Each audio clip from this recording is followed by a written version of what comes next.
आठवते कुणाला? इन्सुलिन्स का घ्यावं लागतं? ठीक आहे, इन्सुलिन. इन्सुलिन मग कोण स्रवतं? कोणता अवयव? कोणती ग्रंथी?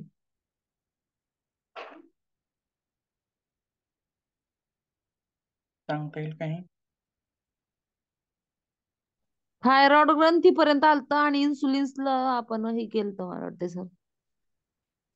ठीक आहे. थायरॉइड ग्रंथी कुठे असते? हं. वेगवेगळ्या ग्रंथी बघितल्या होत्या आणि त्याच्यानंतर आपण कालच्या तासामध्ये शेवटची पाहिलेली ग्रंथी म्हणजे पॅनक्रियाज. बरोबर आहे. ही ग्रंथी पाहिली होती बघा. मकाच्या कणसासारखा आकार म्हणून सांगितलेला होता आणि जठराच्या पाठीमागे उदरगुहेमध्ये आणि जठराच्या पाठीमागे असा त्याचा आकार स्थान होतं आणि ती ग्रंथी काय कशी होती? अंतस्रावी आणि बहिस्रावी दोन्ही अशा स्वरूपाची होती. बरोबर आहे. कारण दोन्ही प्रकारची स्राव ती करत होती. त्याच्यामध्ये नलिका होती. बरोबर आहे. हे पण पाहिलेलं आहे आणि त्या नलिकेद्वारे ती काय करायची? इन्सुलिन सोडायची. इन्सुलिन म्हणतो. इतर द्रव त्या नलिकेद्वारे ती सोडायची लहान आतड्यामध्ये आणि दुसरं कार्य म्हणजे अंतःस्रावी कार्य. ते कार्य कशामार्फत केलं जायचं? तर त्या पॅनक्रियाजमध्ये 2 प्रकारच्या पेशी होत्या. एक अल्फा आणि एक बीटा. अशा 2 प्रकारच्या पेशी होत्या आणि त्या 2 प्रकारच्या पेशी वेगवेगळे स्राव स्रवायच्या. मग कोणकोणते स्राव स्रवायच्या ते आपण बघितलेलं होतं. अल्फा पेशी आणि त्याच्यातील बीटा पेशी ह्या इन्सुलिन स्राव स्रवायच्या. म्हणजे जवळपास आपण ते पण इथं पूर्ण केलेलं होतं. पुढील भाग बघूया.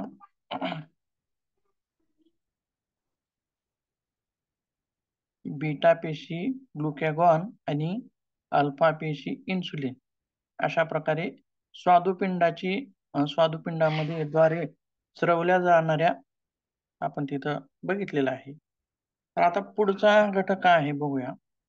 पुढची ग्रंथी कोणती आहे स्वादुपिंडानंतरची?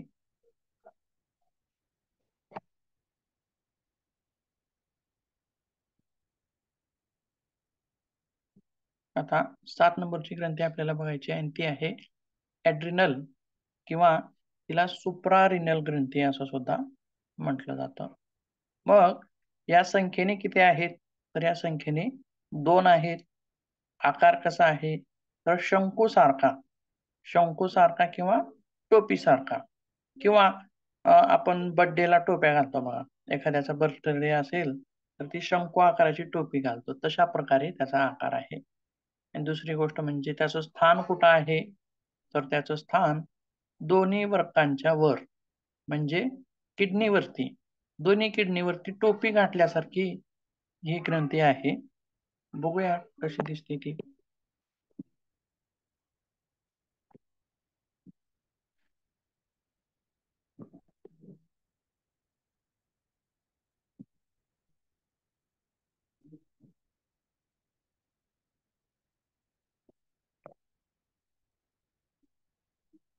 याच्यामध्ये पाहता येतं बघा आपल्याला.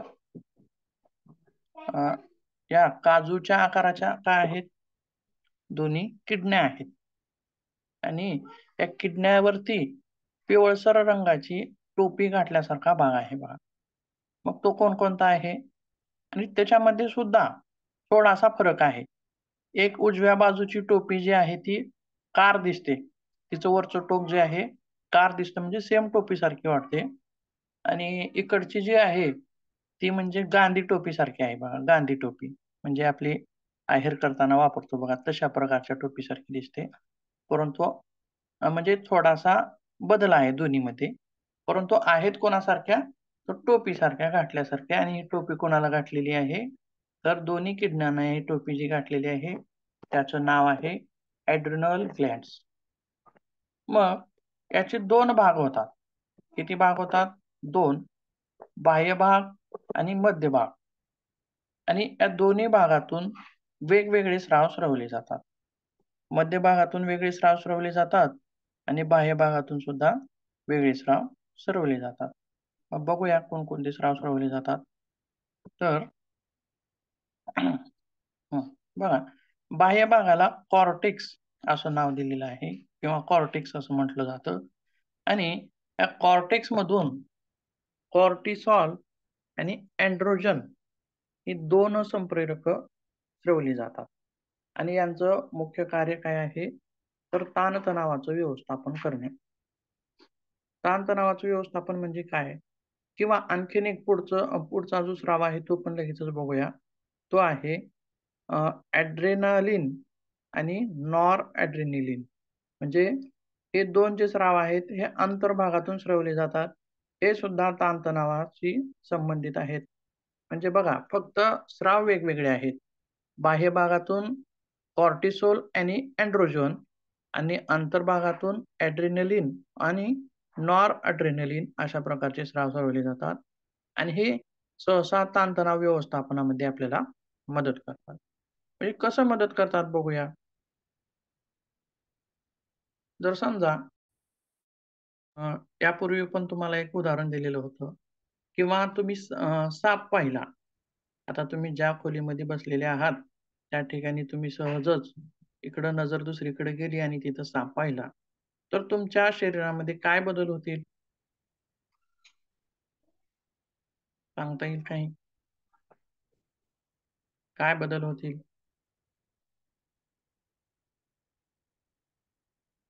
काय वाटेल? भीती वाटेल का आनंद होईल? भीती सांगता येईल? वाटेल. भीती वाटेल. अंगावर काटा येईल. बरोबर आहे, अंगावर काटा येईल. आणखीन काय होईल? तुम्ही धावण्यासाठी धडपड करचाल. धावण्यास म्हणजे पळण्यासाठी करू किंवा हं, हातपाय थरथर कापतात. बरोबर आहे. छान. हात-पाय थरथर कापतील, धावण्यासाठी धडपड करू किंवा आणखीन काय करू, तर बाजूला काही मारण्यासाठी त्याला आहे का त्याचा शोध घेऊ. आणखीन काय करता येईल? किंवा काय होईल? श्वास जलद होतात बघा. बरोबर आहे. भीती वाटते. भीती धडधड वाटल्यामुळं श्वास धडधड हां, ठोके वाढतात. हृदयाची बरोबर आहे. हृदयाचे ठोके वाढतात. हृदयाची धडधड वाढते. हे पण अतिशय महत्त्वाचं उदाहरण आहे. म्हणजे हे हार्मोन कधी उपयोगाला येतं? फ्लाइट अँड राईट, बरोबर आहे. म्हणजे बघा, ज्यावेळी तुम्ही एखाद्या धोक्याच्या परिस्थितीमध्ये पडलेले असता, सापडलेले असता, अशा अवस्थेमध्ये शरीर त्या धोक्याच्या परिस्थितीला प्रतिकार करण्यासाठी अशी वेगवेगळ्या प्रक्रियामध्ये घडवून आणतं. कोणकोणत्या? श्वास जलद होणं, घाम फुटणं किंवा धावण्याची प्रक्रिया. मग ही कशी प्रक्रिया होती ती एकदा बघूया आपण. म्हणजे रासायनिकदृष्ट्या काय-काय घडतं शरीरामध्ये ते बघूया.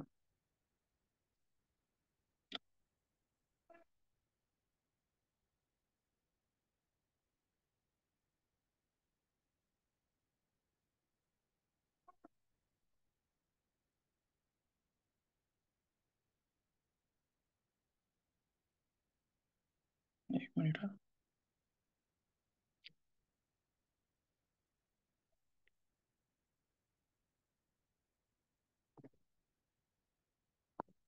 हां.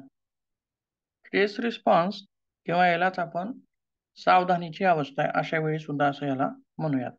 आता पहिल्यांदा बघा, एक चेहरा दिलेला आहे, त्याच्यामध्ये मेंदू दाखवलेला आहे आणि त्याच्यामध्ये परत पिट्युटरी ग्लँड दाखवलेली आहे. पिट्युटरी का दाखवलेली आहे?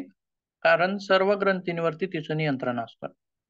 मग आता संदेश कसे मिळतात बघा, तुम्ही साप पाहिला किंवा आणखीन कुठल्या सावधानीच्या क्रिया घडल्या, आणखीन मग त्याच्यापासून विरोध करण्यासाठी आपलं शरीर आपल्याला सावध करतं किंवा एखादी भली मोठी सभा आहे, 100-150 लोक आहेत आणि त्याच्यामध्ये सहजच तुमचं नाव घेतलं आणि की पालवे मॅडम येतील आणि 4 शब्द इथं बोलतील असं म्हटलं, तरी सुद्धा आपल्या शरीरामध्ये असे वेगवेगळे बदल जाणवतात.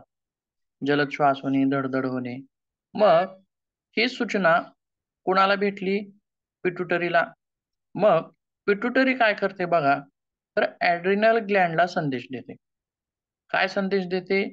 की बघ या बाबा परिस्थिती अशी-अशी आहे. धोक्याची परिस्थिती आहे.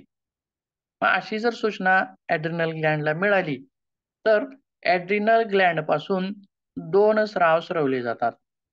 बघा कोणकोणते आहेत? आता इकडे 2 किडन्या आणि त्याच्यावरची टोपी सारखा भाग ऍड्रिनलचा दाखवलेला आहे आणि 2 बाण दाखवलेले आहेत बघा, एक हिरवा आणि लाल. तर हिरव्या भागाच्या नावाला दिलंय कॉर्टिसॉल आणि खाली ऍड्रिनलाईन. म्हणजे हे 2 स्राव काय केलं, ऍड्रिनल ग्लॅंडनं सोडली. म्हणजे ग्रंथी म्हणजे कशाला म्हटलंय आपण, अंतस्रावी ग्रंथी कशाला म्हणलंय, तर या ग्रंथी डायरेक्ट रक्तामध्ये त्यांचे स्राव सोडत असतात. मग हा स्राव ऍड्रिनल ग्लॅंडनं काय केली, रक्तामध्ये सोडली. आता खाली बघायचं आहे, एक पाईप दाखवलेला आहे, नळीसारखा भाग. त्याला ब्लड स्ट्रीम असं म्हणून नाव दिले बघा. आणि त्याच्यामध्ये काय आहे, रक्त वाहत आहे. म्हणजे थोडक्यात ही रक्तवाहिनी आहे असं समजूया. त्याच्यामध्ये काय काय दिसतंय, आता रक्त म्हणले की बराच भाग त्याच्यामध्ये आला. पण रक्तामध्ये हे दोन्ही स्राव सुटले, गेले, की त्याच्यानंतर मग काय काय परिणाम होतात शरीरावरती बघा. खाली एक एक भाग आपण त्याच्यामध्ये बघू शकतो. Liver converts glycogen into glucose.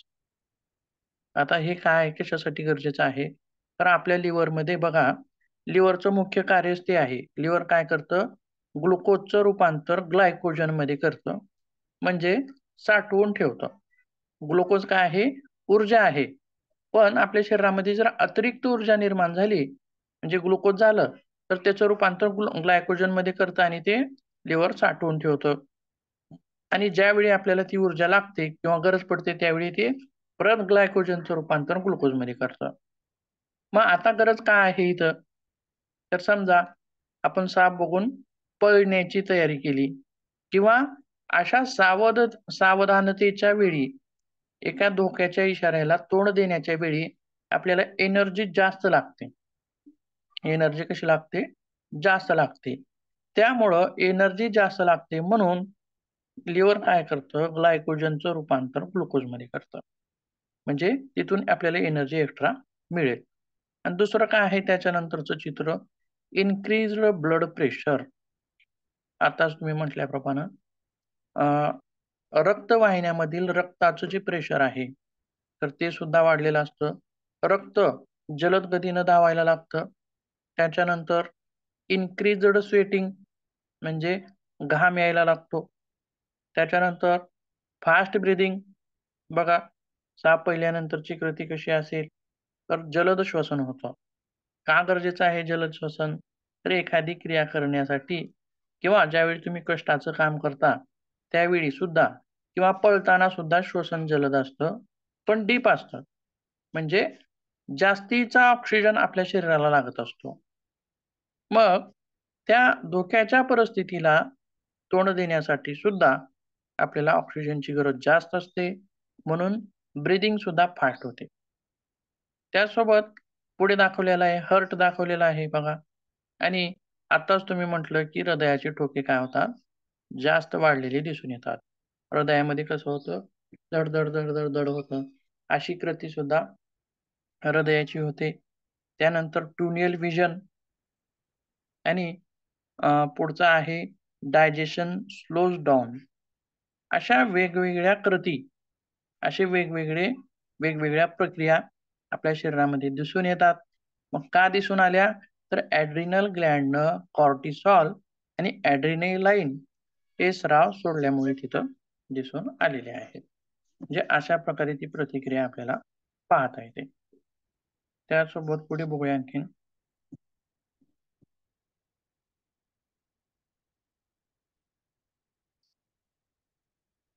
हं.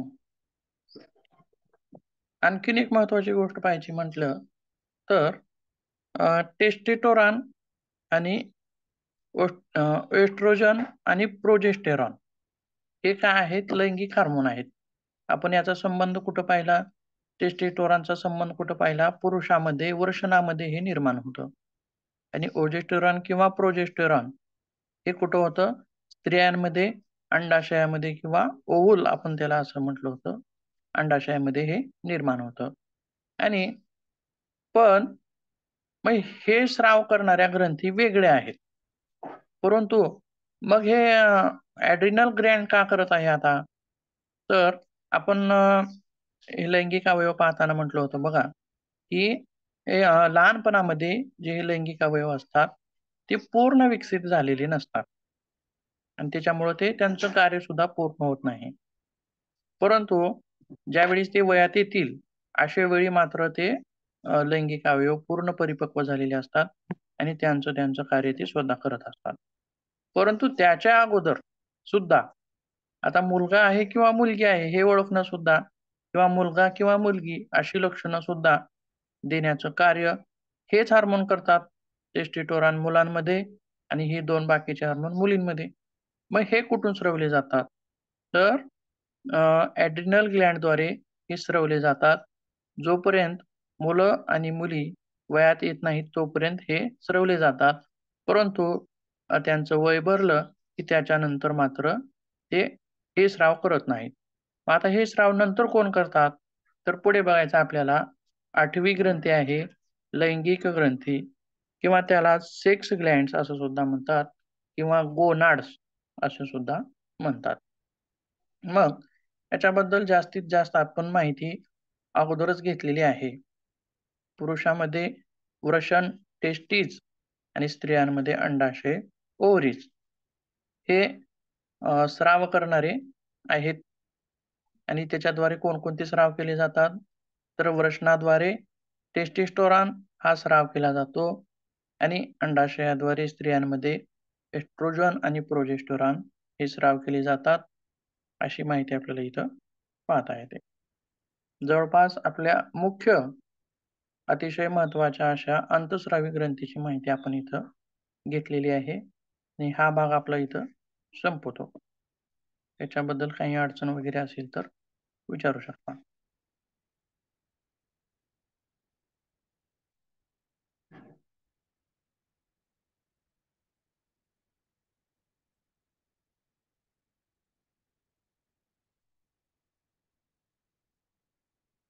काही अडचण असेल तर विचारू शकता.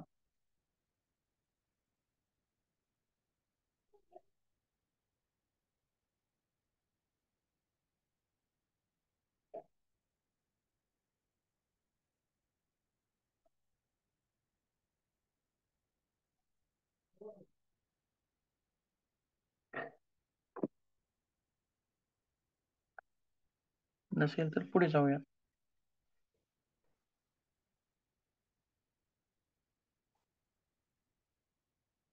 आणखीन एक ग्रंथी आहे त्याच्याबद्दल थोडक्यात एक माहिती सांगतो. त्याला आपण स्प्लीन किंवा प्लीहा असं सुद्धा म्हणतो.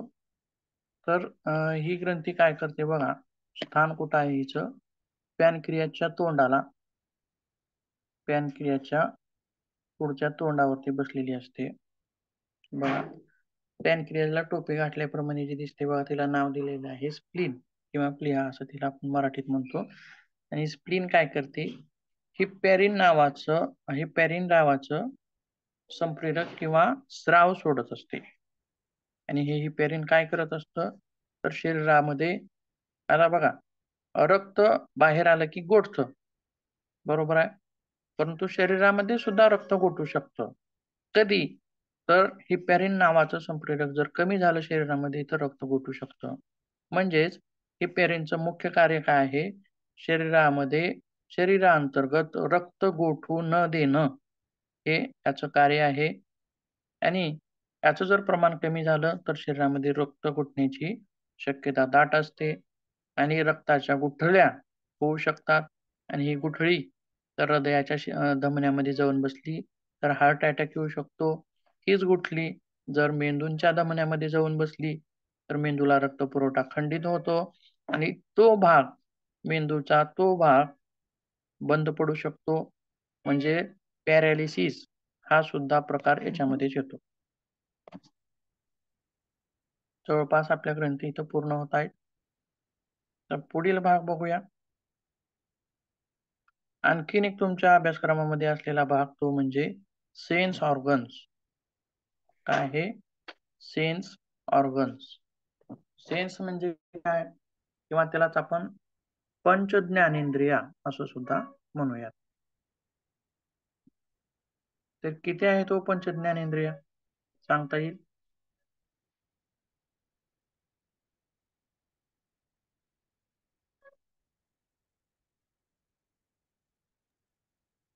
सांगता येईल?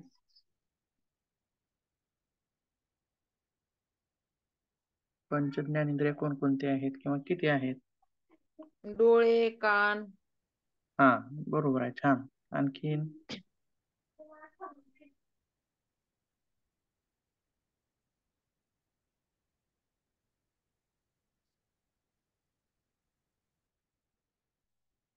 ठीक आहे, बघूया.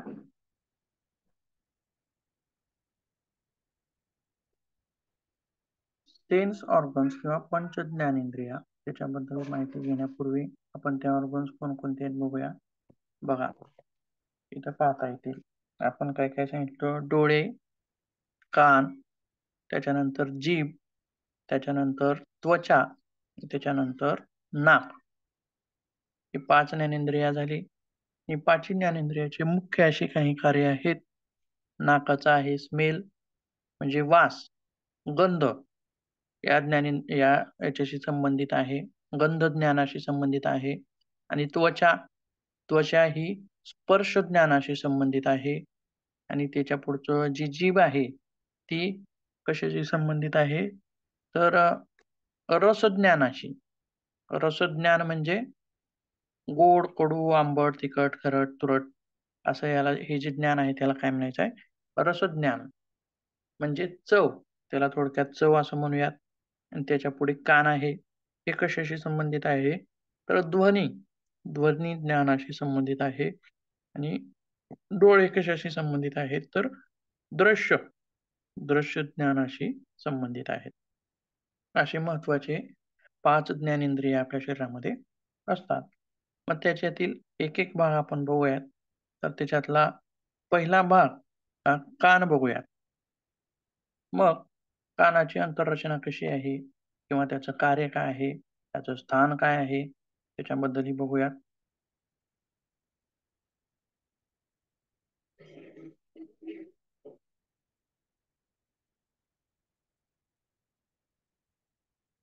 बघा, कान किंवा त्यालाच आपण इयर असं सुद्धा म्हणत असतो.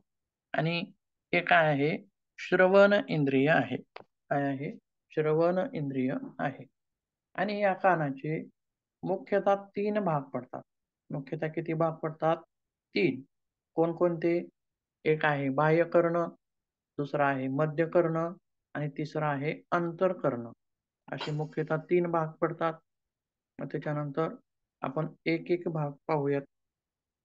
किंवा सुरुवातीला आपण कानाची अंतररचना असलेली एक इमेज बघूया म्हणजे लक्षात येईल आपल्याला.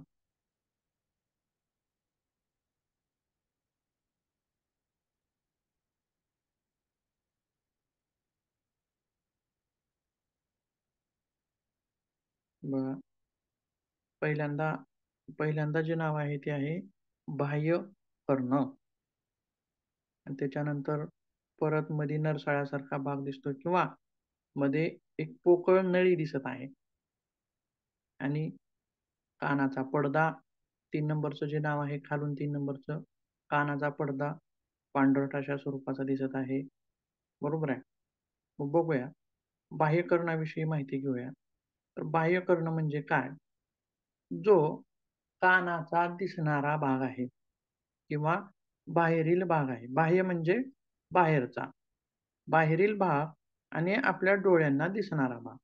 कानाचा डोळ्यांना दिसणारा भाग. मधला भाग आपल्याला दिसतो का हो?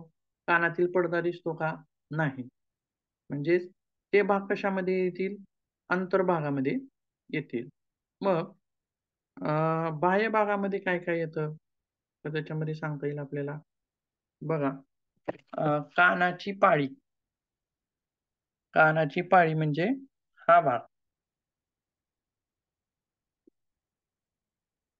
हा जो भाग आहे, ही कानाची पाळी.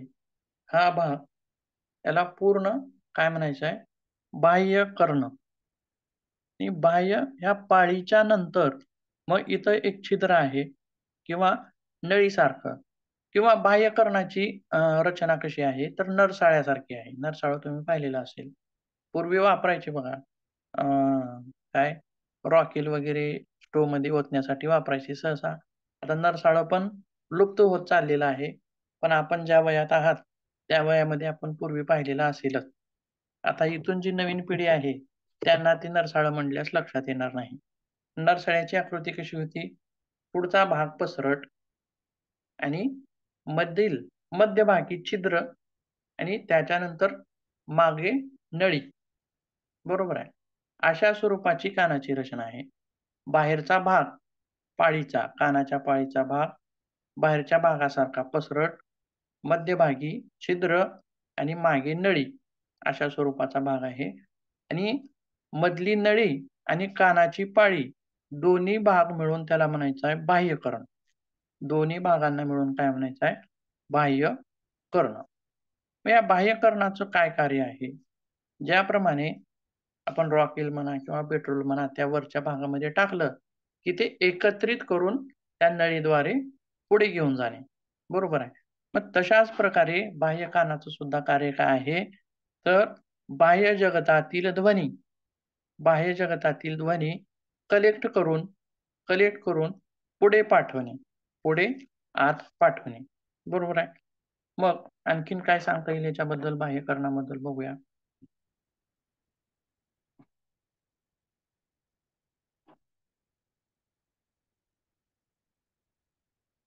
हं.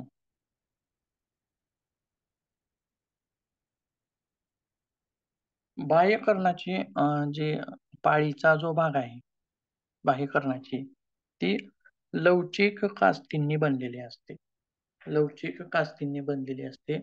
म्हणजेच कास्ती म्हणजे कार्टिलेज असं आपण त्याला म्हणूयात. तर अशा स्वरूपाची त्याची रचना असते. आणि त्याच्यानंतर दुसरी गोष्ट म्हणजे बघा, मधील नळीसारखा जो भाग आहे, आतील भाग नळीसारखा जो भाग आहे, त्याच्यामध्ये काही तेलकट पदार्थ स्रवले जातात. तेलकट पदार्थ स्रवले जातात.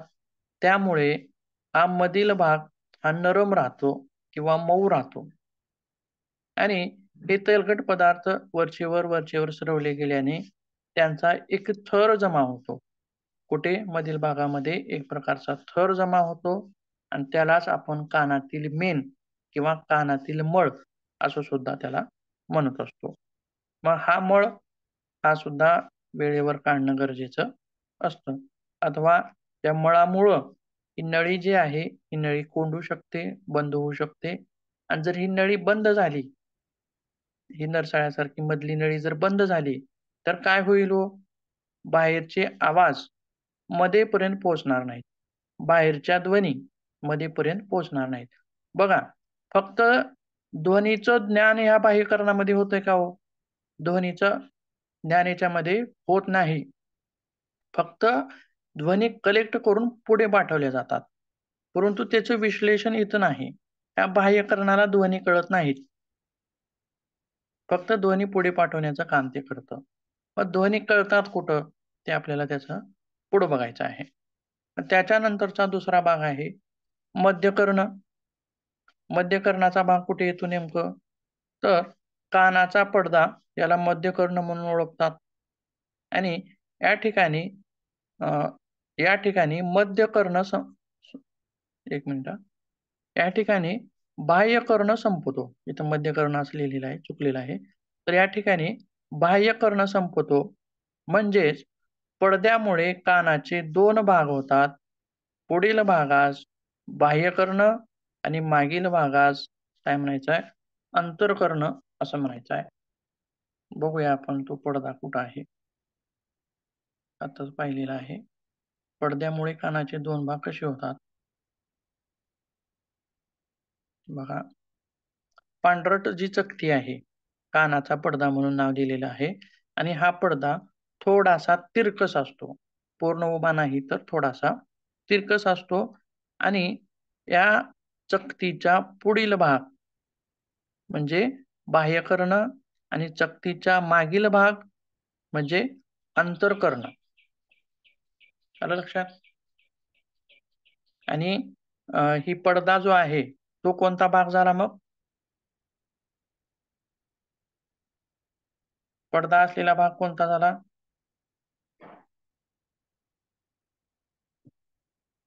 मध्यकर्ण. आलं लक्षात?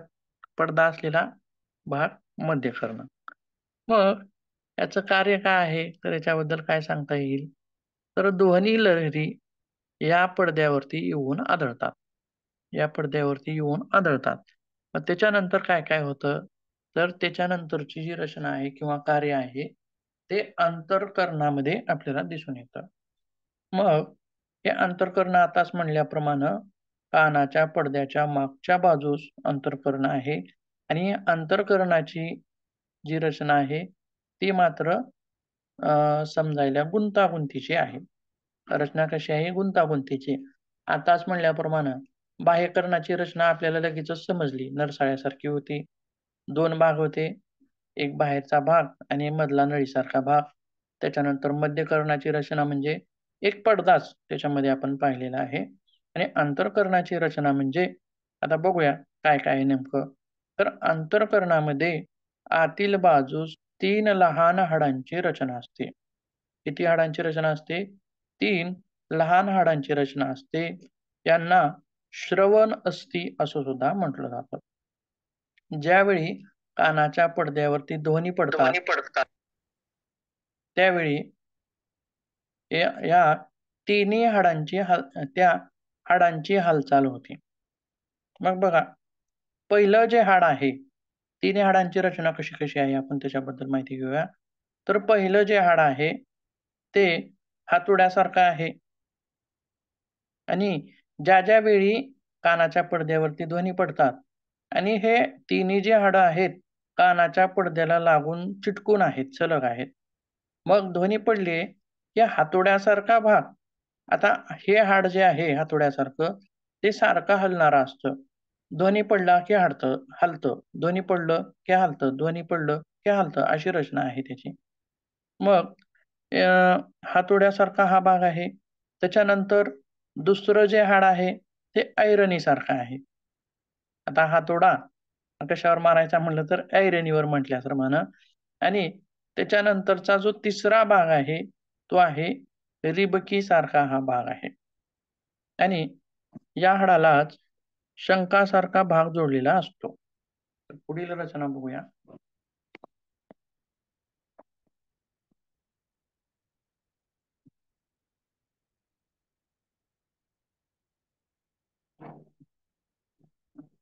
पुढील रचना बघूया. बघा, कानाच्या पडद्यानंतर 3 हाडांची साखळी म्हणून वर एक नाव दिलेलं आहे. 3 हाडांची साखळी, एक उभा हाड दिसत आहे. ते हातोड्यासारखं हाड आहे. त्याच्यानंतर ऐरणी एकसारखं म्हणजे ते हाड आदळतं कशावर?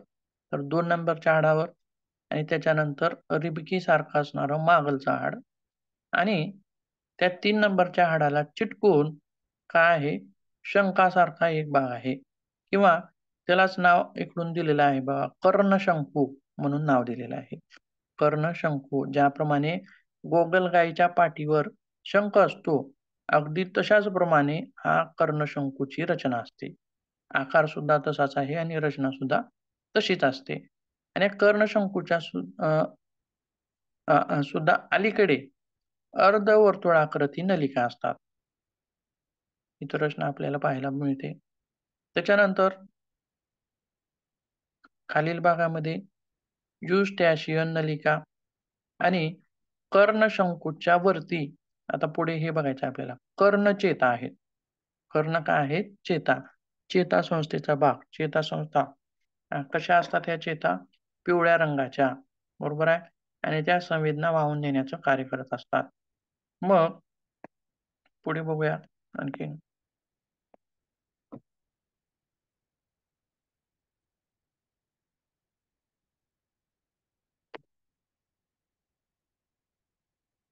आता याच्यामध्ये बघा, हे अंतर्भागातील जे अवयव आहेत किंवा ही 3 हाडं किंवा हा शंख किंवा त्या नलिका ज्या होत्या, या सर्व एका विशिष्ट अशा द्रवामध्ये बुडालेल्या असतात. ज्याप्रमाणे मेंदू बघा, मेंदूच्या भोवती सेरिब्रोस्पायनल नावाचा एक फ्लुइड होता. त्या फ्लुइड वरती मेंदू तरंगत होता. अगदी तशाप्रमाणे त्यात अंतःकरणामध्ये अंतःकरण सुद्धा एका विशिष्ट अशा द्रवामध्ये बुडालेला असतो. आणि दुसरी गोष्ट म्हणजे काय? कर्णपटलावर किंवा रिबकीसारखा जो भाग आहे त्याच्यावरती केसाप्रमाणे रोमपेशी असतात. केसाप्रमाणे काय असतात? रोमपेशी असतात. आणि या जवळपास संख्येने 20,000 किंवा त्याच्यापेक्षा अधिक अशा रोमपेशी असतात.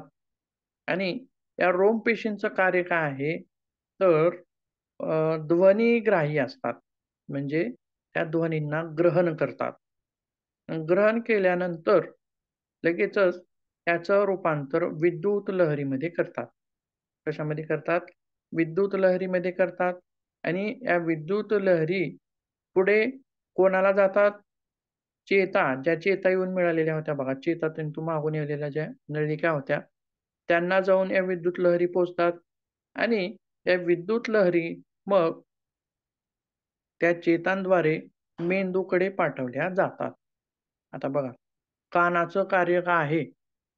फक्त बाहेरचे ध्वनी किंवा ध्वनी तरंग कलेक्ट करणं, पुढे पाठवणं आणि मध्ये आल्यानंतर त्या ध्वनीचं रूपांतर विद्युत लहरीमध्ये रूपांतर करणं आणि त्या विद्युत लहरी कोणाकडे पाठवणं?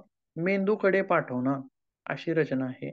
मग आता इथं काय समजतं बघा, या ध्वनी लहरींचा अर्थ काढणं हे कानाचं काम नाही. फक्त आवाजाचं संकलन करून पुढे पाठवण्याचं काम हे कानाचं आहे. ते अर्थ लावत तिथं काढत बसत नाही. अर्थ लावण्याचं काम कुणाचं आहे मग? मेंदूचं आहे. आपण पाहिले बघा, मेंदूचे वेगवेगळे भाग होते, वेगवेगळे 4 लोब होते. फ्रंटल लोब, बाजूचा एक लोब होता आणि बाजूचा जो लोब होता, तो कशाशी संबंधित आहे असं आपण म्हटलेलं होतं? तर श्रवणाशी संबंधित आहे असं म्हटलं होतं. त्या चेता नर्वद्वारे या ध्वनी लहरी मेंदूकडे जातात आणि मेंदूमध्ये या ध्वनी लहरींना अर्थ लावला जातो. थोडक्यात आता मी जे बोलतोय, ते कानाद्वारे मेंदूपर्यंत पोहोचते आणि मेंदूमध्ये गेल्यानंतर मग त्याचा अर्थ कळतो. कानाद्वारे त्याचा अर्थ कळत नाही. अशा प्रकारे कानाची रचना आहे. त्याचसोबत आता कानाच्या बाबतीत विकार काय-काय आहेत मग? तर एक आहे बहिरेपणा. बहिरेपणा हा याच्यात सुद्धा 2 प्रकार आपण सांगू शकतो. एक काही लोक लहानपणापासूनच बहिरे असतात. बरोबर आहे. किंवा काही लोकांना जन्मताच ऐकू येत नाही. असं एक बहिरेपण असतं. आणि त्याच्यानंतर म्हणजे मोठ्या वयामध्ये सुद्धा बहिरेपणा येऊ शकतो किंवा वयस्कर लोकांना सुद्धा बहिरेपणा येऊ शकतो. त्याच्यामध्ये काय होतं, एखाद्या वेळेस कानाचा पडदा फाटलेला असेल किंवा या 3 जे हाडं आहेत, 3 हाडांचं वेगवेगळं कार्य आहे.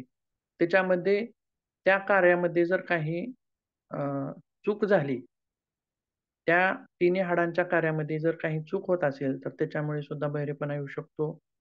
आणि या बहिरेपणामध्ये 2 प्रकार आपण पाहू शकतो. पहिल्यांदा बाह्यकर्णाची रचना पाहताना आपण काय म्हटलं, मध्ये नळीसारख्या भागामध्ये काय होतं, मल निर्माण होतो आणि या मलाची जर जास्तीत जास्त निर्मिती झालेली असेल, मल तिथं साठून राहिलेला असेल, तर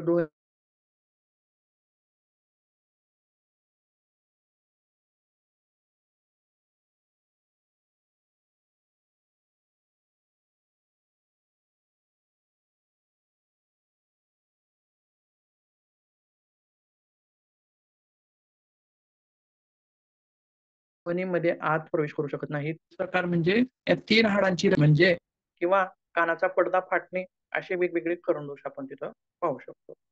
हे झालं कानाच्या बाबतीत. आता त्याच्यानंतर आपल्याला पुढील भाग बघायचा आहे. त्याच्यामध्ये काही अडचण असेल तर विचारू शकता.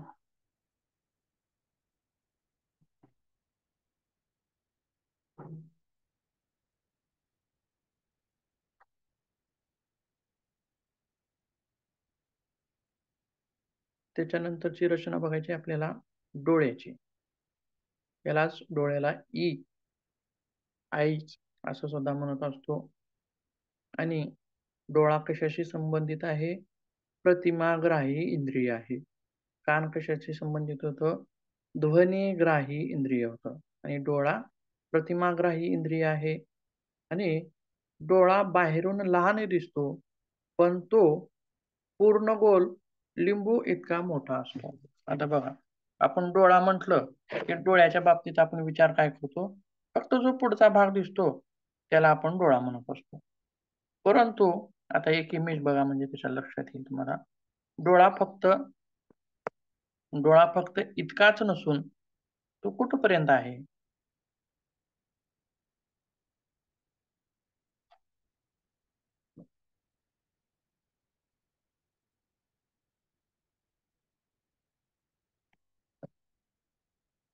अशा प्रमाणे पाहता येतं बघा. आता पापणीच्या मध्ये जो दिसणारा भाग, बरोबर आहे. म्हणजे आरशात ज्यावेळी पाहू आपण तेवढाच भाग, किंवा इतरांचे डोळे पाहिल्यास आपल्या लक्षात येते फक्त पापणीच्या मध्ये असणारा भाग दिसतो. पण डोळा तितकाच नसून हा जो पूर्ण गोल आहे बघा, म्हणजे पूर्ण गोल इतका मोठा डोळा आहे. आणि अ, आणखीन एक इमेज दाखवतो बघा.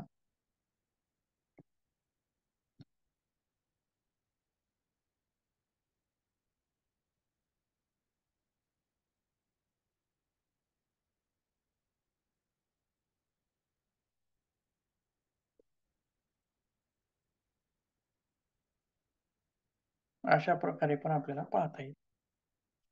वरचा भाग किंवा वरचं आवरण डोळ्याचं किंवा डोळ्याचं जे बुबुळ आपल्याला दिसतं ते कशा आहे? पांढऱ्या रंगाचा आहे. फक्त मधला भाग जर सोडला तर बाकीचा इतर पूर्ण गोलार्ध हा कसा आहे? पांढऱ्या रंगाचा आहे, अंड्यासारखा भाग. आणि हा डोळा आपल्या कवटीच्या खोबणीमध्ये बसवलेला असतो.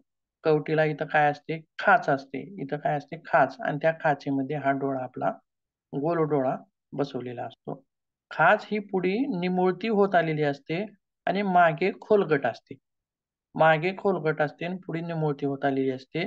त्यामुळं तो बॉल जो आहे डोळ्याचा तो बाहेर पडत नाही.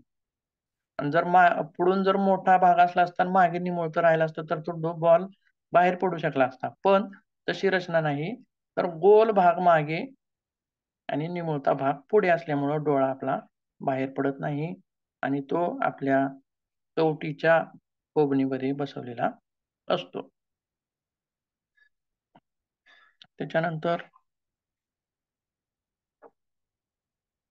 बघा, डोळ्याचा व्यास जो आहे तो जवळपास 2.5 सेमी इतका असतो. व्यास म्हणजे वर्तुळाची मधली जी रेष काढलेली असते मध्यभागी पूर्ण रेष, त्याला व्यास म्हणायचा.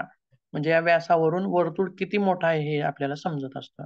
म्हणजे आपला डोळा सुद्धा गोल आहे. मग या व्यासावरून आपल्याला आपला डोळा किती आकारमानाने मोठा आहे ते समजतं. त्याच्यानंतर आता आपल्याला पुढे बघायचं आहे डोळ्याची रचना कशी आहे. तर डोळा हा 3 स्तरांनी बनलेला असतो. किती स्तरांनी बनलेला असतो? 3 स्तरांनी बनलेला असतो. ज्याप्रमाणे आपण कानाची रचना पाहताना म्हटलं, की 3 भाग असतात. बाह्य भाग, मध्य भाग आणि अंतर्भाग. त्याचप्रमाणे डोळ्याचे सुद्धा लेयर किती आहेत? 3. कोणकोणते आहेत? एक आहे श्वेतपटल, दुसरा आहे रंजित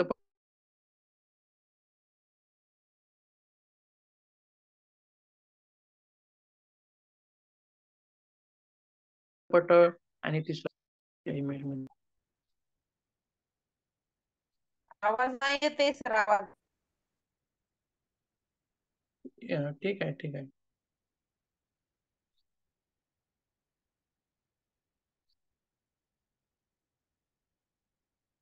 हं. आता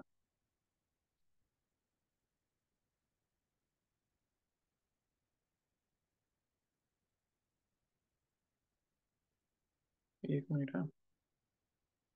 इमेज शेअर होत नाही.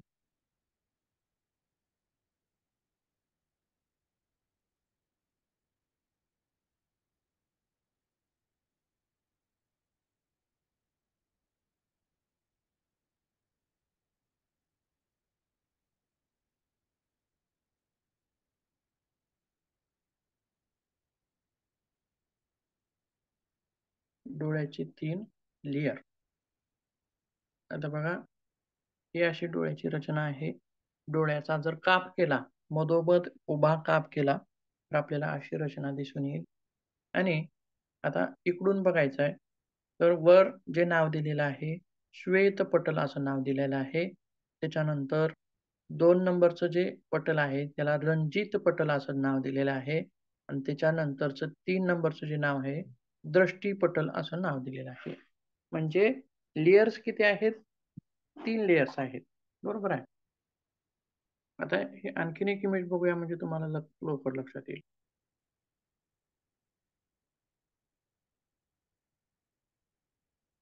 त्याच्यामध्ये पाहता येतं बघा. वरून स्क्लेरा, फ्रॉइड आणि रेटिना 3 लेयर्स आहेत. बरोबर आहे. सर्वात वरचा आणि मधला आणि आंतरभाग म्हणजे आतला 3 लेयर्सनी आपला डोळा बनलेला असतो. पुढे बघूया आणखीन त्याच्या बाबतीत. श्वेतपटलाबद्दल बोलूयात पहिल्या लेयर बद्दल.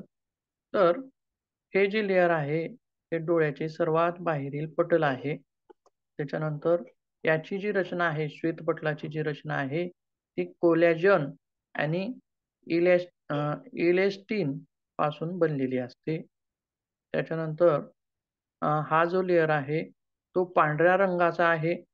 आता बुबुळ कशा रंगाचा आहे?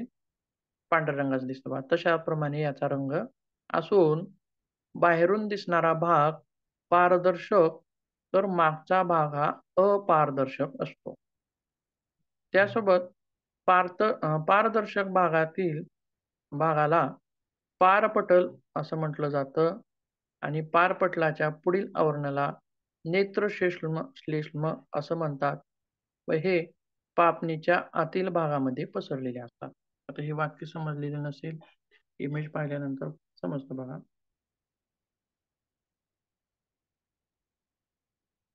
बघा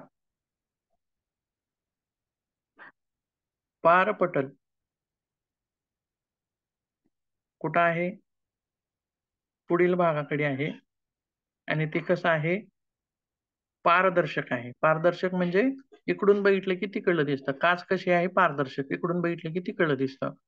तशाप्रमाणे पुढचा भाग खालून नावं दिलेली आहेत बघा. 1, 2, 3. 3 नंबर नुसतं नाव बघायचं आहे पारपटल म्हणून. तो बाण सुद्धा दाखवलेला आहे. आणि तेवढाच भाग पारदर्शक आहे. आणि बाकी मागे जो गेलेला आहे, त्याचा गेलेला मागलचा जो लेयर आहे, तो निळ्या रंगाचा दाखवलेला आहे बघा. आणि तो मात्र कसा आहे? तो पारदर्शक नाही, तर तो अपारदर्शक आहे. पुढील भाग पारदर्शक का आहे? तर कारण बाहेरचं दिसावं लागतं किंवा थोडक्यात हा जो लेयर आहे, तो डोळ्याचा संरक्षक लेयर आहे असं सुद्धा आपण याला म्हणू शकतो. एखाद्या वेळी बघा, डोळ्यामध्ये जर काही गेलं, आपण डोळ्याला बराच वेळ चोळलं, तर बाहुली सोडून बाकीचा जो भाग आहे, तो आपल्याला लक्षात येतो बघा. असं झालंय का कधी? बाहेरचा जो कडचा भाग आहे, तो सुजल्यासारखा होतो. आता जसं की जणू फुटून बाहेर येईल काय असं वाटतं. बरेच वेळेस असं होतं.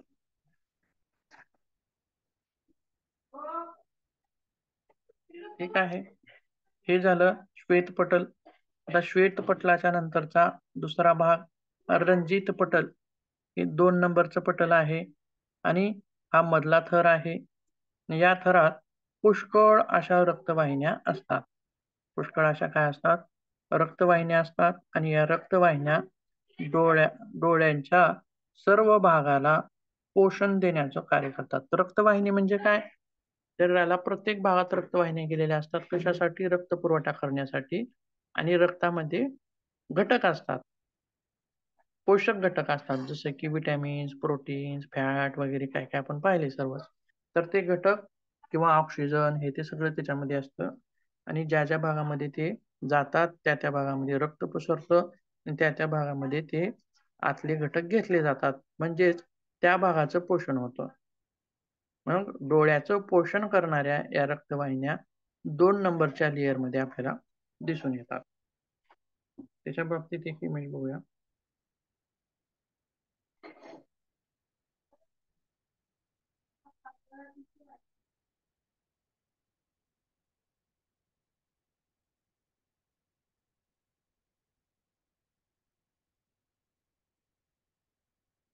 याच्यामध्ये दिसतं बघा, पांढरा लेयरच्या नंतर जो लाल रंगाचा लेयर आहे, त्याच्यामध्ये लाल आणि निळ्या रक्तवाहिन्या दिसत आहेत बघा आपल्याला. अशा रक्तवाहिन्या भरपूर अशा असंख्य अशा रक्तवाहिन्या इथं 2 नंबरच्या लेयरमध्ये पसरलेल्या असतात. पुढे बघूया.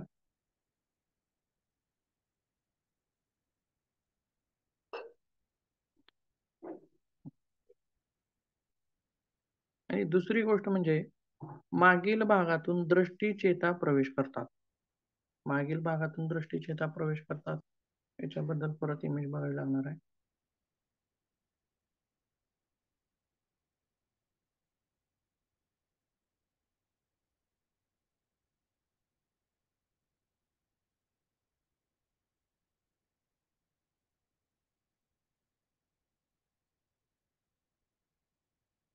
मागचा जो भाग आहे, शिरा किंवा धमन्या आलेल्या आहेत बघा. पण तिथूनच मागे एक वेज असतं आणि त्या वेजाद्वारे चेतावाहिन्या म्हणजे पिवळ्या रंगाच्या चेतावाहिन्या सुद्धा मागच्या भागातून प्रवेश करत असतात.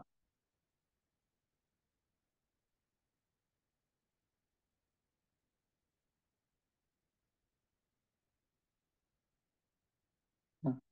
बघा, आता रंजित पटलाच्या पारदर्शक भागातून दिसणाऱ्या पुढील भागास बुबुळ असं म्हणतात. यालाच परितारिका असं नाव दिलेलं आहे. आणि बुबुळाच्या मध्यभागी असणाऱ्या चकतीच्या आकाराच्या भागास बाहुली असं म्हणतात. आता हे 2 भाग परत इमेजमध्ये बघूया. बुबुळ आणि भिंग, नेत्रभिंग.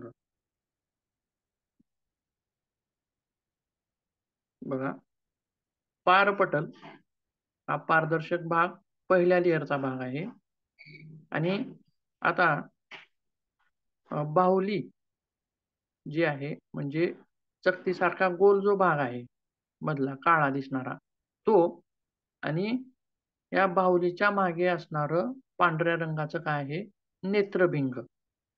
हे 2 नंबरच्या लेयरचे भाग आहेत. लक्षात समजते का?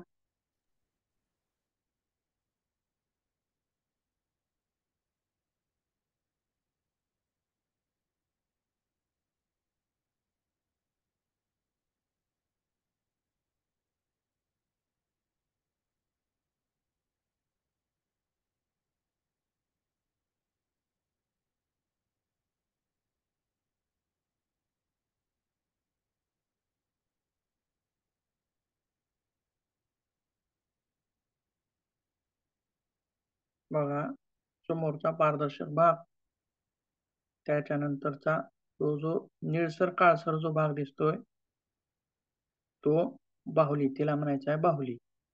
आणि त्याच्यानंतर मध्ये लेन्स असं नाव दिलेलं आहे पांढरा भाग, तो आहे नेत्रभिंग. लक्षात, हा जो पांढरा भाग आहे तो बुबुळ आणि त्याच्यामध्ये मधली जी चकती आहे निळसर रंगाची ती आहे बाहुली. आणि ह्या बाहुलीच्या मागे काय आहे, नेत्रभिंग आहे. ही जी रचना आहे ही दुसऱ्या 2 नंबरच्या लेयरशी निगडीत आहे. त्याच्यानंतर पुढे बघूया आणखीन.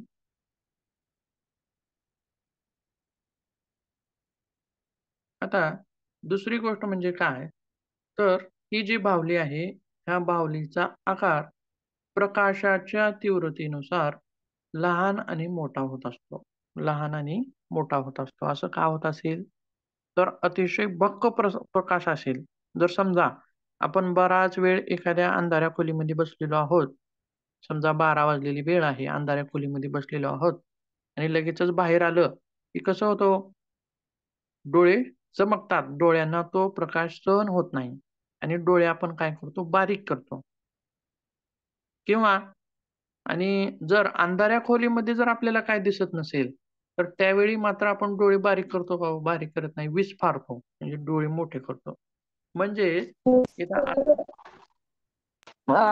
मला एक विचारायचं होतं की जसं तुम्ही सांगितलं अंधाऱ्या खोलीमधून आपण डोळे तिथं मोठं करतो, पण ज्यावेळेस एकदम अंधारामधून उजेडामध्ये येत असतो त्यावेळेस आपल्याला खरोखरच म्हणजे असं म्हणजे न सहन करण्यासारख्या अशा वेदना होतात डोळ्याला किंवा असं ते हं. कशामुळं होतं?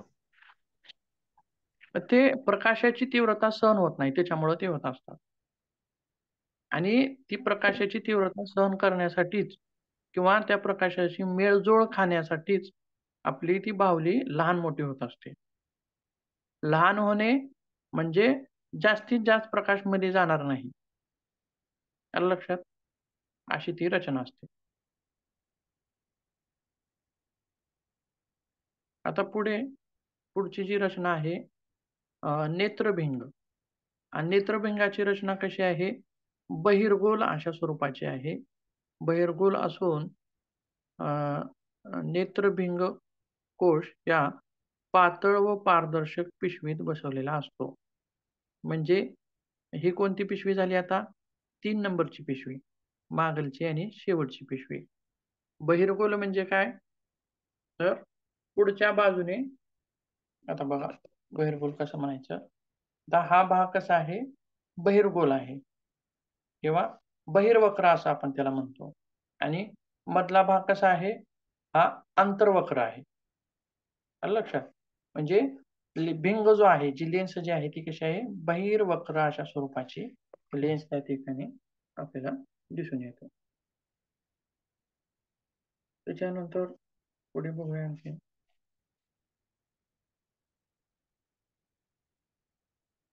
आता दृष्टिपटल याविषयी माहिती बघूया. 3 नंबरचा हा पटल आहे. तर हा सर्वातील आतील थर होय आणि हा थर जो आहे तो प्रकाश संवेदी पेशींनी बनलेला असतो. कशाने बनलेला आहे? प्रकाश संवेदी पेशींनी बनलेला आहे. म्हणजे प्रकाशाच्या संवेदना इथं हे होतात, कलेक्ट केल्या जातात. आणि या पेशी 2 प्रकारच्या असतात आणि 2 प्रकार का पडतात? तर त्यांच्या आकारामुळे त्याचे 2 प्रकार पडतात. एक प्रकार आहे दंडपेशी आणि दुसरा प्रकार आहे शंकुपेशी. दंडपेशी या जवळपास 12 कोटीच्या जवळपास असतात आसपास आणि शंकुपेशी या 60 लाखापर्यंत असतात. आणि त्यासोबत त्या पेशीवर प्रकाश पडल्यास त्या उत्तेजित होऊन विद्युत विभव निर्माण करतात. आता बघा, कानामध्ये कशी रचना होती हो? बघा, कानाचा संबंध काय होता? फक्त ध्वनी कलेक्ट करणं आणि त्या ध्वनीचं रूपांतर विद्युत लहरीमध्ये करणं आणि त्या विद्युत लहरी चेतामार्फत मेंदूकडे पाठवणं आणि त्या ध्वनींचा अर्थ कुठं लावला जायचा? मग मेंदूमध्ये लावला जायचा. मग डोळ्याचं पण तसंच आहे. डोळ्यात जे दिसतं, डोळा काय करतो? दृश्य दृश्य कलेक्ट करतो, असं आपण त्याला म्हणूया थोडक्यात. दृश्य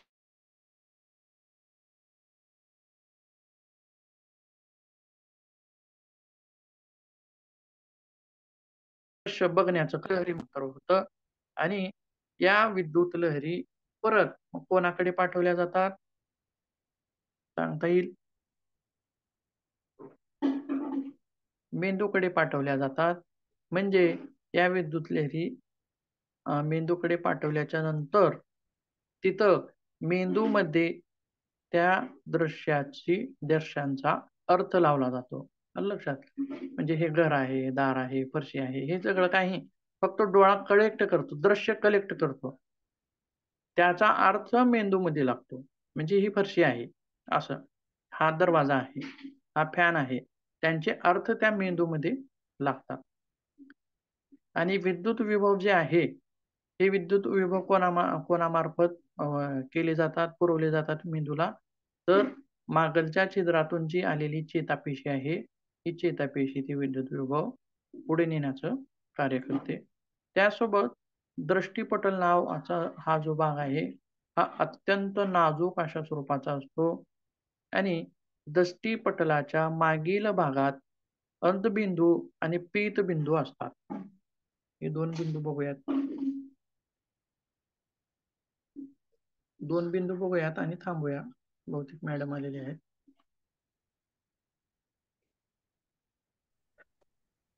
बघा, मागचा जो भाग आहे, एक आहे पीतबिंदू आणि दुसरा खालचा आहे अंधबिंदू. 2 प्रकारचे बिंदू आहेत. पीतबिंदूवरती डोळ्यातून समोरून आलेल्या दृश्याचं चित्रीकरण होतं आणि इथं उलट अशी प्रतिमा मिळत असते. ठीक आहे, तर बाकीचा जो भाग आहे तो आपण उद्याच्या तासामध्ये बघूया.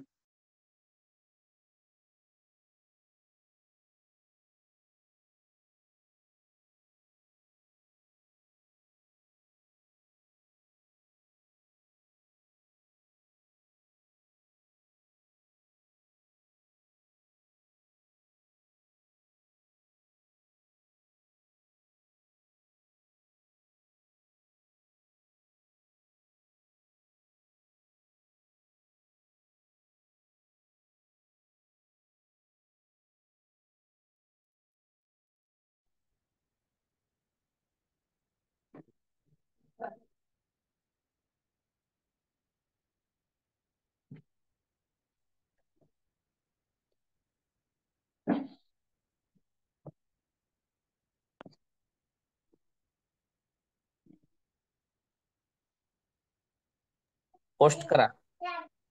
हो हो हो.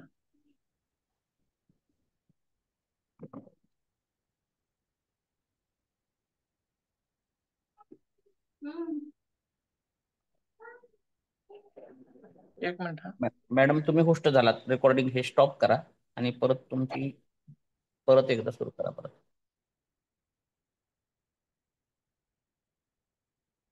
मॅडम तुम्ही होस्ट झालेला. हा सर. रेकॉर्डिंग स्टॉप करा. रेकॉर्डिंग स्टॉप नाही केलेलं का? केले नाहीत सरांनी, तसंच केले, तुम्हाला केले आता. आता तुम्ही हा करू शकता. एकच मिनिट सर. कॅन्सल. एकच मिनिट. झालं सर स्टॉप. नाही नाही नाही का?